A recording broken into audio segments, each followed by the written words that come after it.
Over here, 57 Chevy Model 210.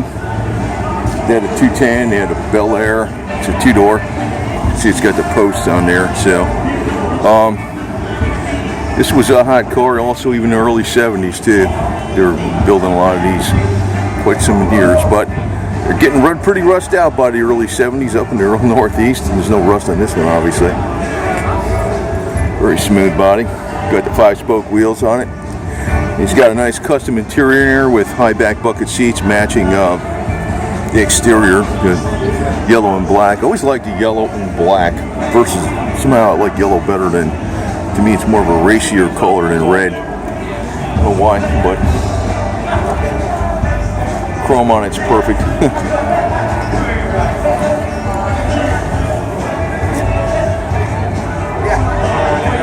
See,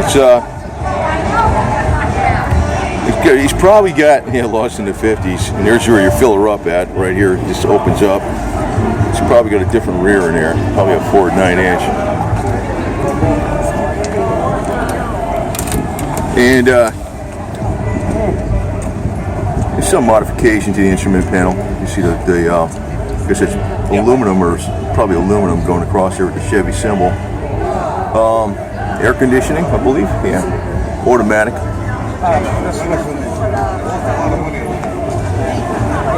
Take a look under the hood. It's got the dual master cylinder with the powered brakes. Yeah, it's a lot better engine. You got your aluminum radiator with your electric fan on there, with your that's your AC compressor.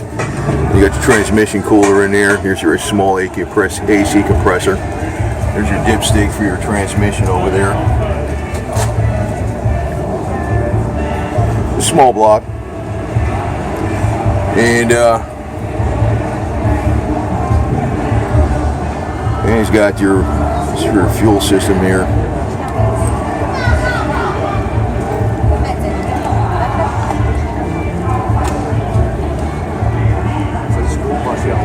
Yeah, it's power brakes.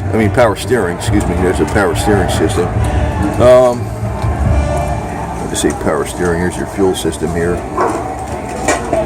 It's got a mechanical fuel pump. Wonder how that works out for him with the headers being nearby. Maybe okay though. He's got a return fuel line. He won't have a problem with it. That's really how that works. He's got the shut off for the heat, it looks like, I believe. Yeah, it's going into the water pump there. You see there's a lot of steel up front, with little rubber TDs there, whatever you want to call them. Bumper guards. There's Chevy and emblem. A lot of attention to detail they don't have. These used to rust out right up in here. They used to sell a replacement piece. A lot of people used to try to put Bondo in there. I'm like, God, it didn't last long.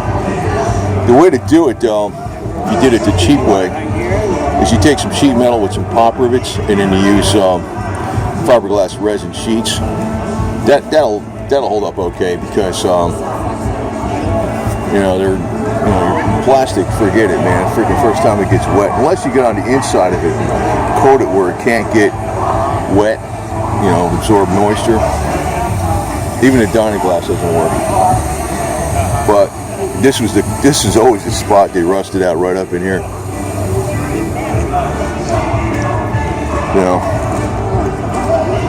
And back then they didn't have, like today, they had some of the products like chassis saver and stuff. They had stuff for like boats and trucks that could have prevented the rust, but a lot of people didn't know about it because the internet wasn't around then. The knowledge was in there. Rust was your #1 enemy.